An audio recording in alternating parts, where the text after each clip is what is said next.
তুমি তো দুষ্ট আছে, মির্জা আব্বাসের নাম বলিও না, উনি রাগ করবে। এনজিরা এত দুষ্ট হয়ে গেছে, কোথা থেকে কালকে রাত্রে নাকি এক কর্মীকে ধরে ফেলছে মাদক হাতে নাতে। আপনারা তো জানেন এখানে একজন ঢাকাতে নতুন ভাবে আবিষ্কৃত হয়েছে মাদক সম্রাট, জানেন নাকি? জি জি হ্যাঁ? জান নাম নাম কি বলেন তো?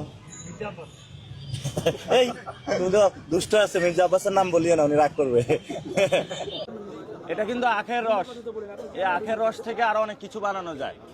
এটা এই অবস্থা হালাল আছে, এটা খাইলে সমস্যা নাই।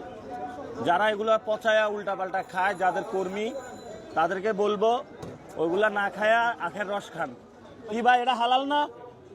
ও ভাই, এটা ঠিক না? হালাল না? হালাল অরিজিনাল, এটা ওই যে কার জন্য পাওয়া গেছে ওইটা না। আপনি তাইলে কি আপনি কোনো চাঁদাবাজকে ভোট দিবেন? সন্ত্রাসীকে দিবেন? দুর্নীতিবাজকে দিবেন? এই যে ঢাকা আটে একটা চাঁদাবাজ সন্ত্রাসী দুর্নীতিকে হলো নমিনেশন দিলে, কাজটা ঠিক হয়েছে? আমি সাংবাদিক। উনি সাংবাদিক কথা বলবে না, সাংবাদিকদের কিন্তু গতকাল থ্রেড দেওয়া হয়েছে। ক্লাস 3-তে আমাদের জন্য দোয়া করবা যাতে নতুন বাংলাদেশ গঠন করতে পারি, ঠিক আছে?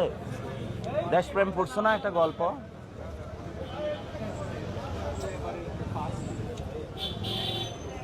হাসি দাও।